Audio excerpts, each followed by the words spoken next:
What's up, everybody? Thanks so much for tuning in to this week's episode of the Agent Evolution Show. So today what I want to talk with you about is what are your new experiences and what is your awareness? How are you paying attention in those new experiences? So I'd like to share with you this last weekend some of my experiences. As some of you know, I've been going to get my scuba certification so that I could travel the world with my friends and go on scuba adventures. But also because I have this massive fear of sharks. And so I wanted to do something to grow myself, to overcome those false evidences that are appearing real, or what we call fear. And so just another opportunity for me to prove to myself that nothing outside of me is bigger than me. So what I noticed was this. Over this last weekend, I was at the lake doing my checkout dives to prove my proficiency in some standard skills in order to get certified.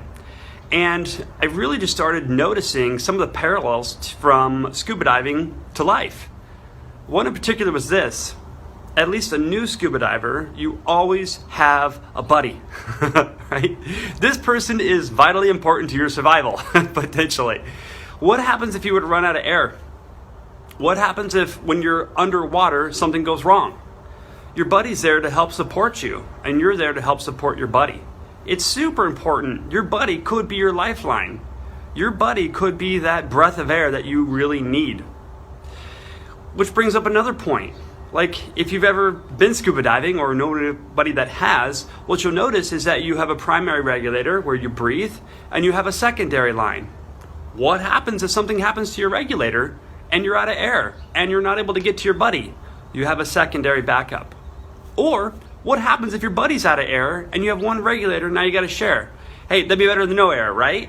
However, having a second for your buddy so you are both, able to stay cool, calm, and collected. And these are just some fascinating things, and I noticed a lot of other things, but to just have the awareness on taking on new experiences and how do those new experiences correlate with kind of what's going on in your life right now.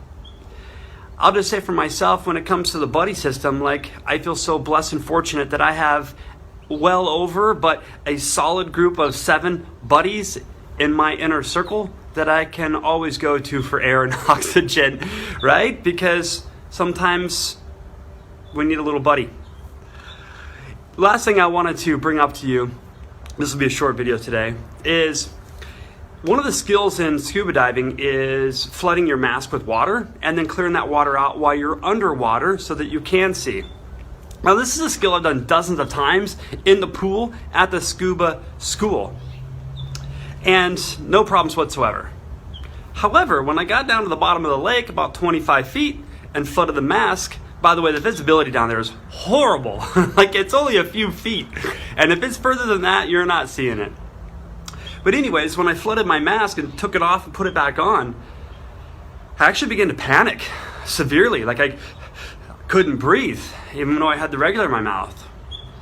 And what really saved me was the dive instructor right in front of me noticed I was going through this kind of panic attack and pulled me closer to get eye to eye, so that I could see his eyes and I could begin to regulate my breathing and calm down and relax. And he actually grabbed my hand, and there was something about that human touch that just brought me down. The eye contact and the touch. I was able to regain control over myself.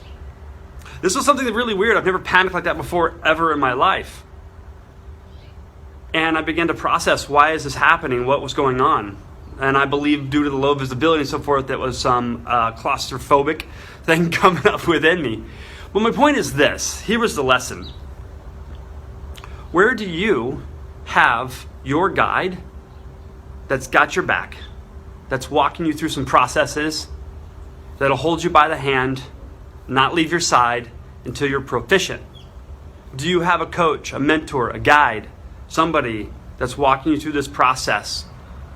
I mean, think of it in this way in your business. Did you ever learn something new, a new strategy, lead generation, and in class it all sounded great?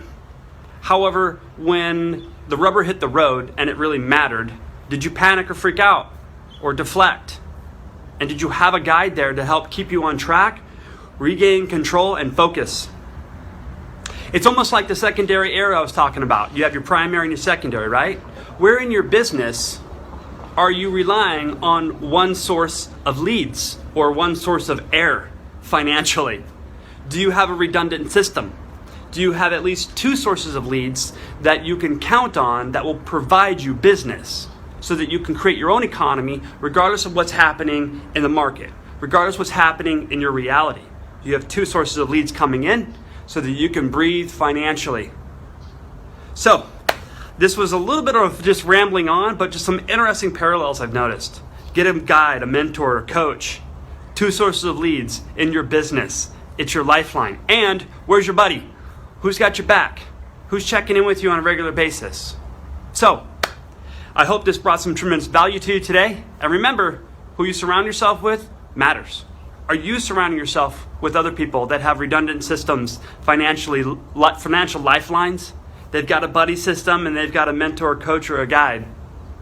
Because if you don't surround yourself with those kind of people who are operating that way, chances are you don't have those resources either. So, who you surround yourself with matters. Thank you so much for watching. Make it a great day.